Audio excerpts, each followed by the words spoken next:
Welcome to Go to Market Giddy Up, quick takes for B2B leaders.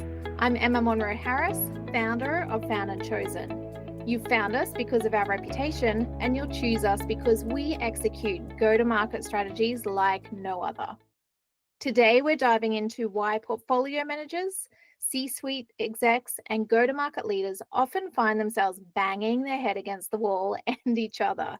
If that's your world, let's talk about what's going on and how you can stop the madness. First off, why the tension? It's simple. Different generations have different frameworks of operating a business. The C-suite often still operate with a leads-only mindset straight out of 2015. They're all about the leads, often leaning into terms like MQLs and predictable revenue. Nothing wrong with that, but prospect journeys have changed. So everyone in the business bands together and decides to implement 2024 go-to-market strategies. Yet we are finding the C-suite keep managing to the same talking points that match the 2015 strategy. Meanwhile, portfolio managers and go-to-market teams are speaking from the 2024 playbook and framework. The big question is, whose job is it to educate the C-suite on how to speak to and manage to current go-to-market strategies? So let's talk about the how. Step 1, admit that there is a reframe needed. From the start, establish a common vocabulary. Often, executives, marketing teams, and portfolio managers are speaking totally different languages. This is partly generational and partly due to the different focus on the strategy. Set clear and common terms early on, and it's a game changer for communication. Step 2, pilot programs and early wins. Here's the thing, you're not going to change minds and behaviors overnight.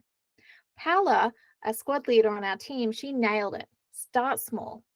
Run a pilot program to expand your current client ACV. Gather measurable results and use that as your foundation. Once the C-suite sees real, tangible success from a small initiative, you'll face much less pushback. Nothing silences doubt quite like results. Step 3, trust and proof. Trust isn't just built on talk, it's built on proof. That means real-world examples and transparent prospect journeys. It's not enough to say ABM or nearbound will work, you have to prove it. Show the numbers, show the wins, and break it down clearly. When you align trust with proof, you unlock full buy-in from the C-suite.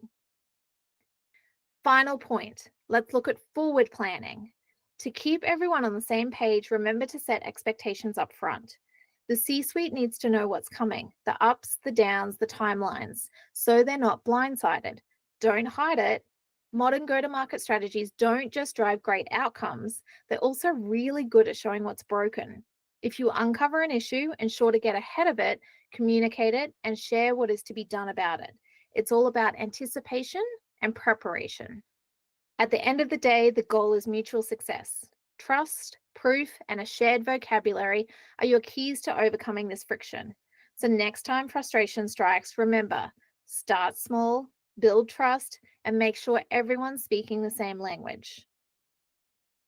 Thanks for tuning in to Go to Market Giddy Up, quick takes for B2B leaders. If this sparks something for you, make sure to follow us for more insights or share it with your fellow B2B leaders.